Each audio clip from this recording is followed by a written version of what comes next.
لەسەر دابەشنەکردنی موچە لە دوی مانگی یەکەوە موچە دابشکردن دەستی پێکردووە بەڵام بەم شێوەیە بە سستی دابەشەکرێ ئێوە پێتان وایە خەباتان بەم شێوەیە کرد بۆی ئەوە پاداشتان بدرێتەوە قسەتان چییە بۆ هاوڵاتیان ئەوە موچەوەرەگرن فەرمانبەران بۆ موچەوە من ئەوەڵەن کە قساکەم لە هەر کەناڵێ بێت لە هەر شوێنێ بێت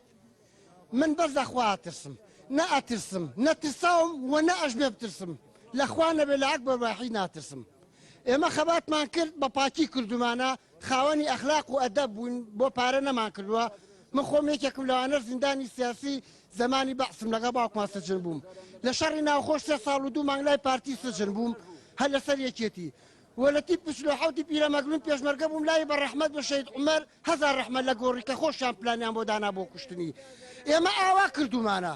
ئێمە مەرداتیمان وەکو خۆی ماوەتواڵی لە ناو سەلاجێ ئایا بەڵام قائید و سەرکردەکانمان نامەردن خوار و خێچن ئەوڵە 70 ساڵ خەباتم کردووە ئەوڵە 40 ساڵ کردومە درۆکەن هەمیان دزن ئێمە ئەو کاتە ئەوانمان بۆ دەکەوت لە دوای ئینتیفاضەکە بە دزیکردن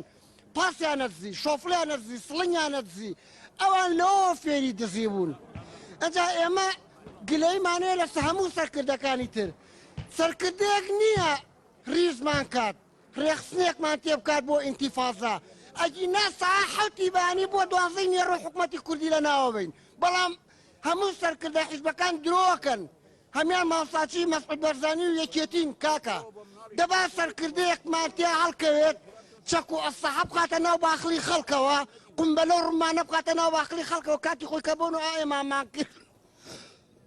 جارانە بەیانی تا 12 نێڕۆ لە ناویانە بینیان نەخۆی ماوەنگە نامەرد نین ئێمە ئەو مەردەین کە ئینتیفاضەمان کرد ئێمە ئەو مەردەی کە ئەنفال کراین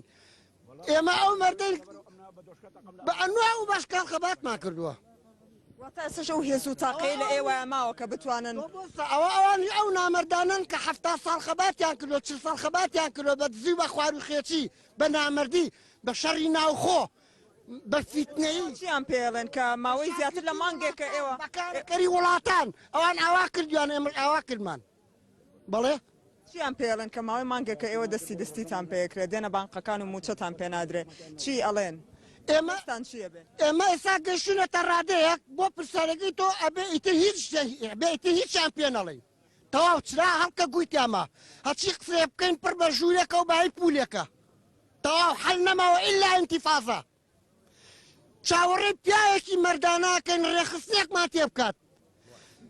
قومبەلە و کلاشیکۆف و دەمانچە بقاتە باخەڵی خەڵکەوە